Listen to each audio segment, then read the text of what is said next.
Eu quero falar aqui, senador Randolph, sobre 3 palavras que aparentemente coincidem, mas que não são iguais. O dicionário é muito rico. Cada palavra tem alguma sutileza que se diferencia das outras, mesmo quando parecem sinônimos. Eu quero falar de surpresa, espanto e escândalo. Essa semana, a revista Veja publicou uma matéria com uma capa muito enfática que provocou espanto, mas não provocou surpresa. Porque já se sabia que isso estava em andamento, já se sabia que a maior parte do que foi dito pelo senhor, que decidiu fazer delação premiada, eram fatos já conhecidos, ainda que não provados ainda, e não bastam a matéria na revista para considerar que os fatos estão comprovados. As suspeitas estão levantadas. Houve um espanto. A dimensão do que foi dito, de acordo com a revista, espantou, mas não surpreendeu. O que espanta, sem nos surpreender mais, é a maneira como tem sido tratada uma empresa sagrada para o Brasil como a Petrobras. Uma empresa que, ao longo de seus 60 anos, virou um símbolo do poder e da competência do Brasil. O poder na economia e a competência técnica de explorar petróleo em lugares onde nem se via, nem se imaginava existir. E conseguir uma empresa do tamanho que ela adquiriu, das maiores de todo o mundo, com a produção e a rentabilidade que ela tem tido. O que nos espanta, sem se surpreender, é como esse patrimônio histórico está hoje ameaçado. Talvez não na sua substância mais profunda da infraestrutura que é capaz de atravessar crises e vai continuar a Petrobras, mas do ponto de vista da imagem que se passou dela, não por culpa dos seus 60 mil servidores que eu imagino que tem, mas por conta dos maus tratos como alguns diretores fizeram com essa empresa. O que espanta é que esses maltratos feitos por alguns dos seus diretores têm a ver com a maneira como o atual governo e o anterior administram a Petrobras.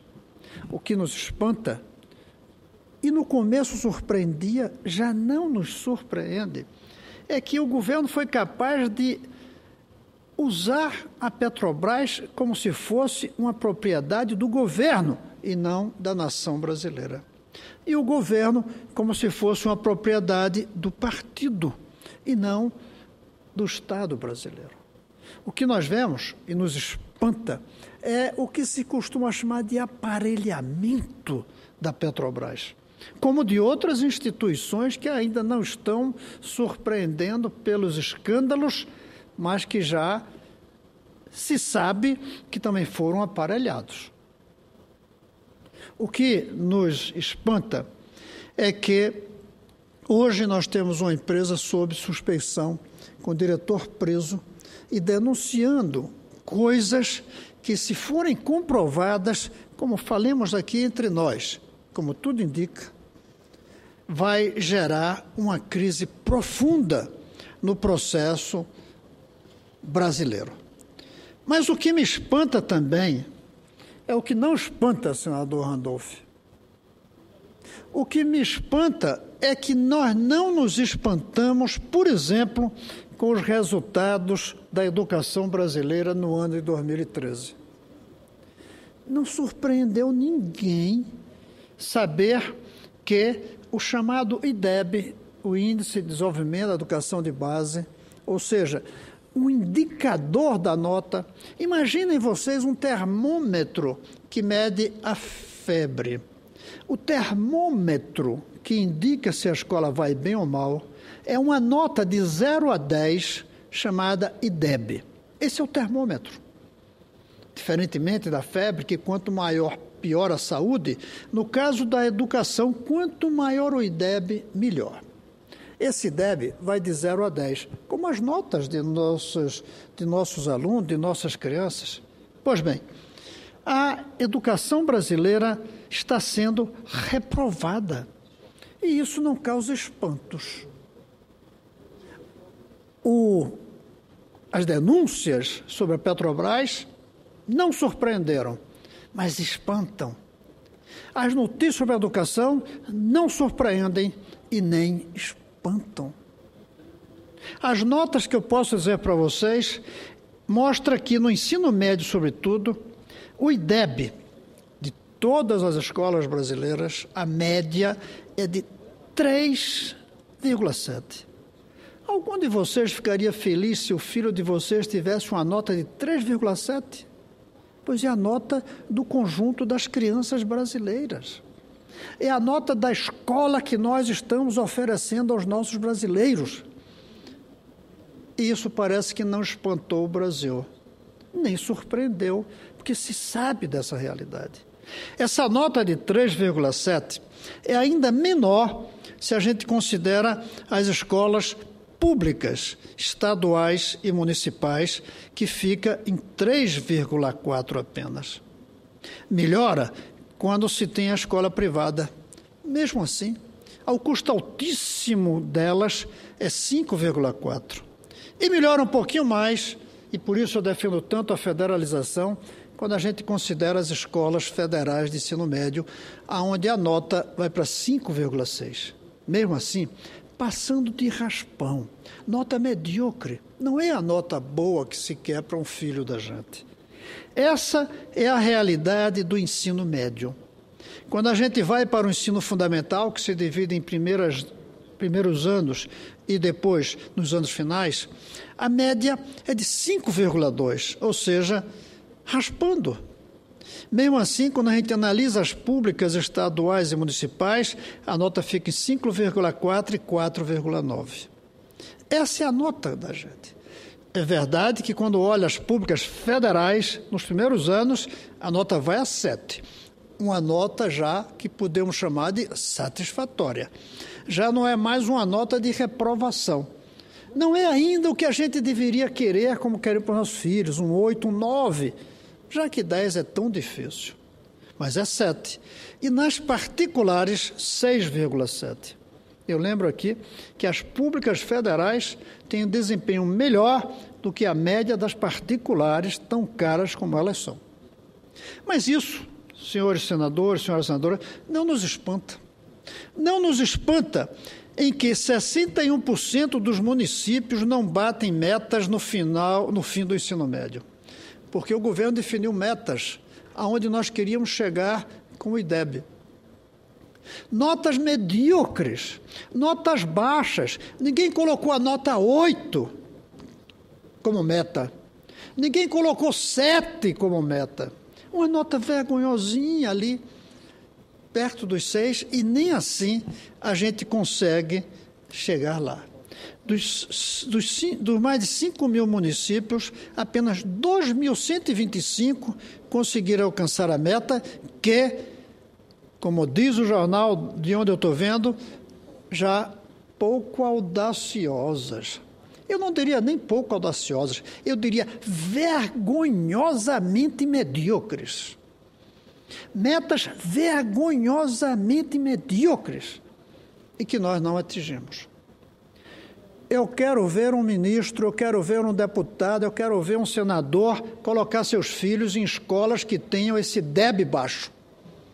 Eu desafio, quero ver. Nós somos os responsáveis por essas escolas reprovadas, mas nós nos protegemos colocando nossos filhos nas escolas particulares mais caras de todas, porque o IDEB vai lá para cima. Essa é uma das vergonhas brasileiras. E isso não espanta. Não espanta ao Brasil o fato de que nós, que somos os responsáveis pela escola pública, usamos a escola privada para proteger o futuro das nossas crianças. Nem surpreende também. Ao contrário, O que causou surpresa, o que causou até risos, foi quando eu coloquei aqui um projeto de lei que diz que é falta de decoro os responsáveis pelas escolas públicas colocarem seus filhos nas escolas particulares. Ou seja, é o espanto do que deveria ser o normal, é o espanto do que deveria ser o comum, o usual, o banal. O banal é o que não espanta. Nós estamos numa situação tão grave que não nos espantamos com aquilo que não deveria ser banal, porque virou banal. Mas eu disse que ia falar também de escândalos. Esse é um escândalo, o fato da nossa realidade educacional. E esse escândalo está aqui. Senhores senadores, aqui tem uma lista de muitos países. O pior salário paga um professor é o Brasil. Eu não vou dizer um dos piores. É o pior aqui em letrinha vermelha. É o pior salário de todos os países que a OCDE analisa. Claro que deve ter países africanos muito pobres que pagam menos ainda. Claro que deve ter tribos indígenas que nem professor tem. Mas no caso do Brasil, das nações grandes, das nações com poder, e nós somos quinta, sexta potência econômica do mundo, nenhum paga tão pouco ao professor. Mas não é só isso. O investimento, aonde está o professor, aonde estão os custos, onde estão os funcionários, aonde estão a energia elétrica, a manutenção, nós somos o penúltimo por aluno. Isso que não espanta o Brasil pagar tão mal os seus professores é o que permite que não espante as notas ruins das nossas escolas, porque essas duas coisas se somam, essas duas coisas se complementam. Isso aqui é que explica isso. E as coisas que se explicam não espantam, não surpreendem. Está explicado, logo não há surpresa, logo não há espanto. Mas está na hora da gente se espantar com isso. Nós nos espantamos esse fim de semana com as notícias da corrupção, sem ter surpresa, porque já sabíamos. Mas a gente não se espanta pelo fato de que a pior, a maior de todas as corrupções desse país é o abandono da educação das nossas crianças. Junto ou comparado com as consequências para o futuro do Brasil, do fato de não educarmos bem nossas crianças. Esse fato, quando comparado com o roubinho, entre aspas, obviamente, de 10 bilhões de reais da Petrobras, esses 10 bilhões são nada diante dos trilhões que o Brasil está perdendo daqui para frente por não investir na educação das suas crianças. 10 bilhões de roubo é muito dinheiro. É algo que deveria nos espantar realmente, mesmo que não surpreenda, porque já se imaginava. Mas é preciso espantar também com os trilhões que nós perdemos por não investirmos bem na educação. Mas o pior é que não são só os trilhões da produção que deixa de existir porque o Brasil não é um país educado. Dos trilhões que deixamos de ganhar porque o Brasil não tem competitividade com as altas tecnologias da economia dos tempos de hoje. Igualmente grave, o mais grave, é a desarmonia social que o Brasil tem por não investir igualmente na educação de todas as nossas crianças. Porque até alguns já se lembram que a educação, na média, vai mal, o tal do IDEB. Mas o que as pessoas não imaginam é a desigualdade. Quando se diz, e eu mostrei aqui, que o IDEB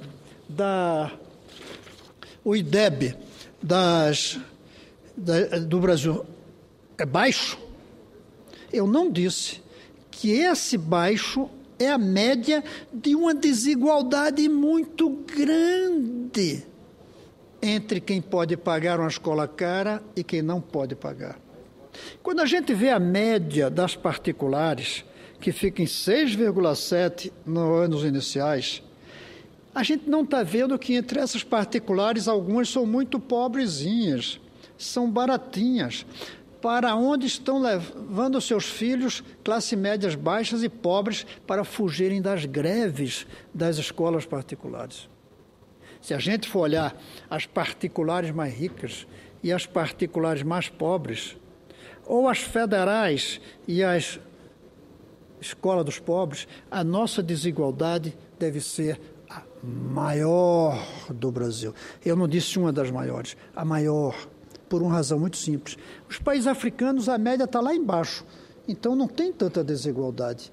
Os países europeus estão lá em cima, mas já superaram a desigualdade. Nós estamos aqui e a nossa desigualdade é grande. E isso não nos espanta. Não nos espanta porque a gente não consegue antecipar as consequências disso daqui a 10, 15, 20 anos. Mas não seria difícil antecipar. Basta ver como é que nós estamos. A violência nas ruas, a economia que não cresce, a saúde que não funciona, a civilidade nas ruas desse país que não é caracterizada apenas pela violência, mas pelo comportamento geral. A falta de entendimento que nós sofremos hoje, tudo isso é resultado do que nós não fizemos 20, 30 anos atrás para ter as consequências agora. Imagine daqui a 20, 30 anos. É fácil imaginar o futuro, senador Randolph. Basta olhar a cara das escolas do presente. O futuro de um país tem a cara das suas escolas do presente. Olhe uma escola de hoje, pública, do povo, e você vê a cara do Brasil do futuro. E essas escolas de hoje são escolas cujos professores são os piores remunerados no mundo. Essas escolas de hoje são aquelas que têm um Fundeb que não permite dizer que as escolas foram aprovadas. Essas escolas, até visualmente, são prédios degradados. São escolas violentas, como a gente tem visto no noticiário dessa semana. E a gente não se espanta. A gente se espanta com o roubo de 10 bilhões da Petrobras. Felizmente nos espanta, embora não surpreenda. Mas na educação, esse roubo muito maior, que é o roubo do futuro, a gente não se espanta. Como não estamos nos espantando também pelo vazio do debate dos presidenciáveis em relação à educação. De um lado, a candidata Dilma, que está no governo há 12 anos, coloca a educação como se fosse uma maravilha. Coloca coisas verdadeiras que foram feitas, mas que são apenas pequenos pontos de uma realidade trágica, vergonhosa. E os outros até dizem que vão fazer horário integral, mas não dizem como. Não lembram, por exemplo, que as escolas são municipais. São apenas 517, se eu não me engano, federais, das 200 mil que o Brasil tem. Como é que o governo federal vai implantar horário integral se as escolas são municipais? Simplesmente jogando dinheiro lá, não vai conseguir. É preciso algo mais radical, mais organizado, mais planejado, que eu gosto de chamar de federalização, mas que podemos chamar diferentemente. Podemos chamar de adoção das escolas municipais pelo governo federal. A gente não vê candidatos falando isso. Minha sensação é que o candidato Eduardo Campos caminhava para dizer: no meu governo, eu adotarei as escolas das cidades cujas prefeituras não tiverem dinheiro para manter uma boa educação para suas crianças. Por que eu imagino que ele dizia? Porque ele vinha dizendo que o futuro do Brasil será como nós queremos quando o filho dos pobres estudarem na mesma escola do filho dos ricos. Ele começava a dizer isso. Senador, o senhor estava comigo no enterro dele. Lembra aquela faixa?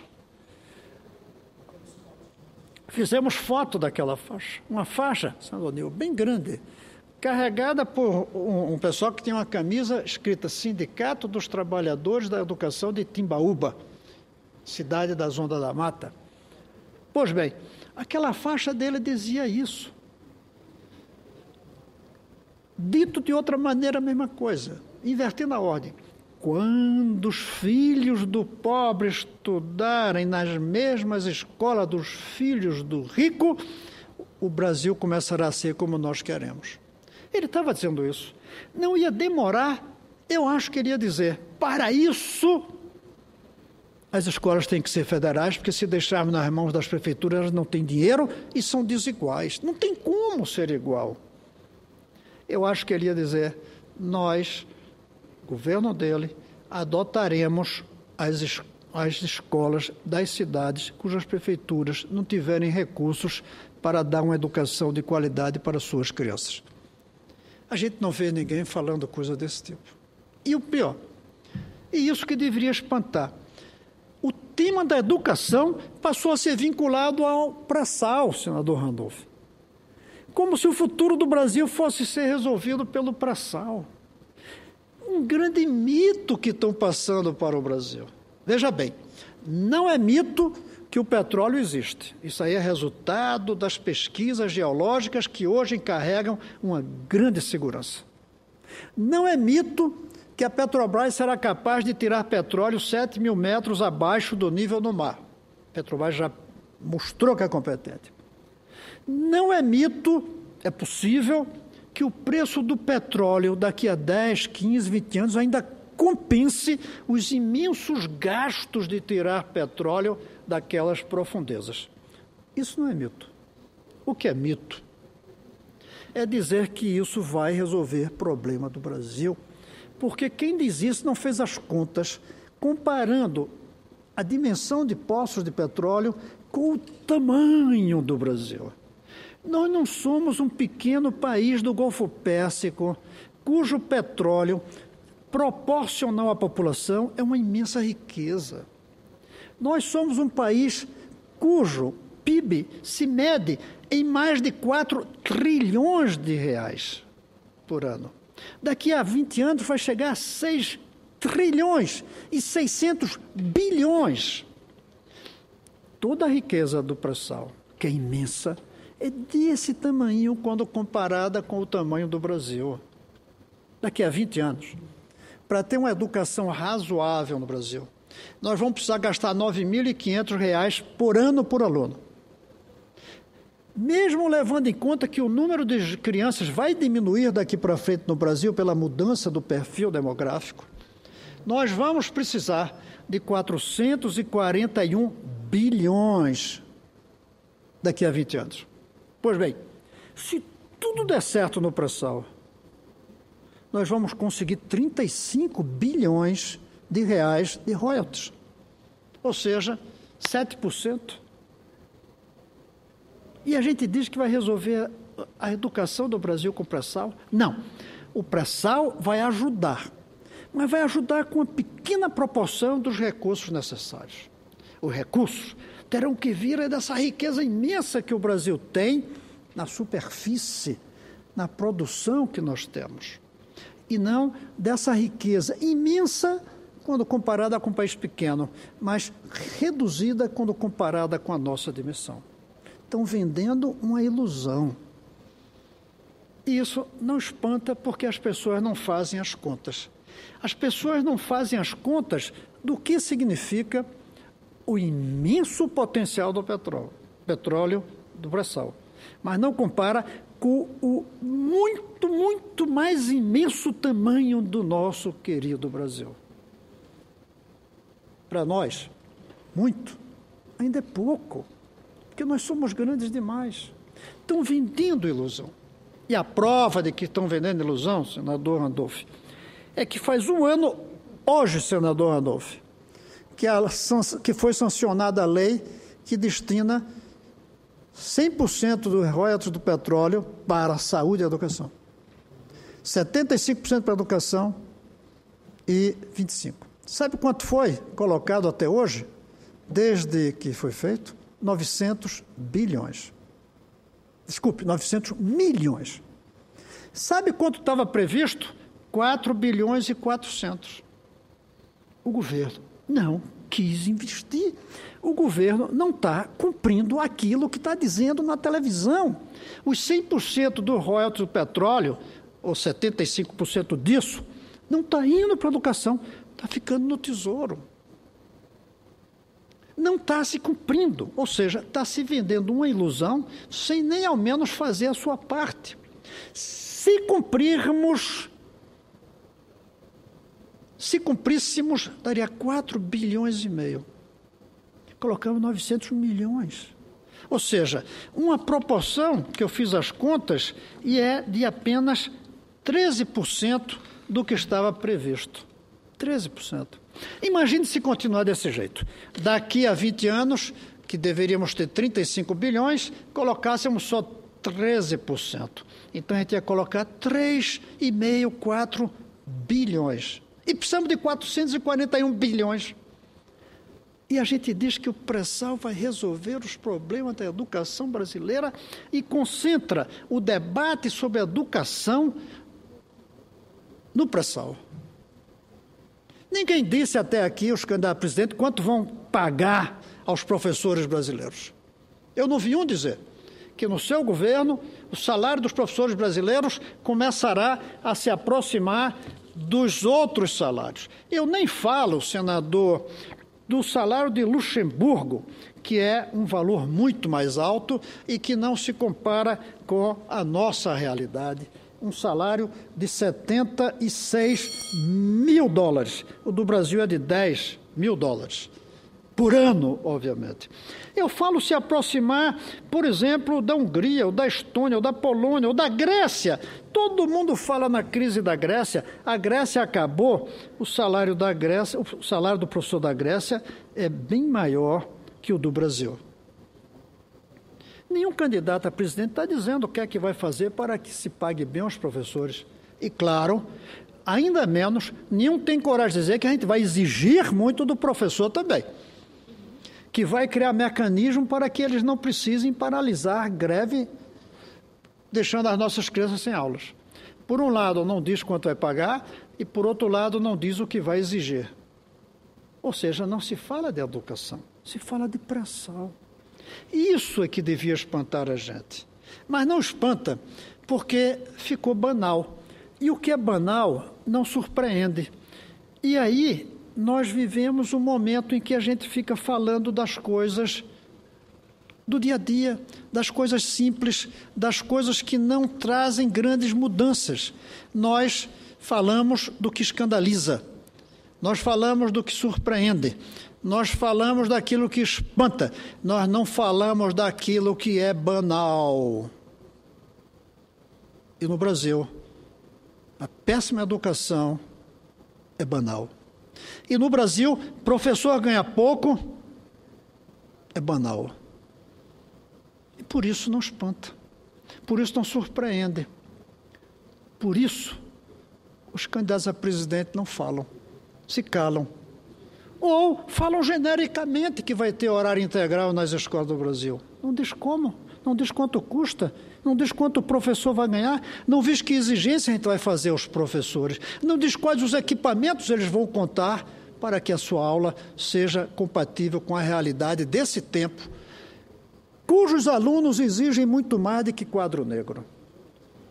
Eu vim aqui pensando em falar muito pouquinho, senadores, para falar do meu espanto, diante do fato de que a corrupção mostrada nesse fim de semana não surpreendeu, já se sabia. E diante do fato de que o espanto que ele trouxe, pela maneira como foi divulgado, espanta o roubo de 10 bilhões, enquanto no Brasil, pela banalização da nossa tragédia educacional, nós não nos surpreendemos mais e os nossos candidatos a presidente estão nem aí para propor uma mudança, uma revolução, uma transformação social por meio da educação. É um escândalo que, felizmente, a gente sente com a corrupção no comportamento de políticos e dirigentes de empresas, não chegue à corrupção nas prioridades, como nós definimos os investimentos de hoje para mudar o futuro do Brasil. Nós não nos surpreendemos, nós banalizamos a tragédia da educação. Eu lamento muito que, faltando apenas um mês para o primeiro turno, ainda não se viu um candidato, uma candidata que traga uma mensagem nova de esperança para o futuro do Brasil, graças à educação das nossas crianças. É uma pena, mas ainda temos um mês. Esperemos que nesse um mês surja uma proposta capaz de mudar o discurso dos candidatos. Quem sabe, aí a gente vai ter um espanto positivo, que, na verdade, já que estamos falando de dicionário, a palavra boa é deslumbramento. Deslumbramento é o espanto bonito, com as coisas belas, com as coisas boas. Quem sabe ainda não há tempo para nos deslumbrarmos com os discursos dos candidatos a presidente. Esperemos. Era isso, senhor presidente.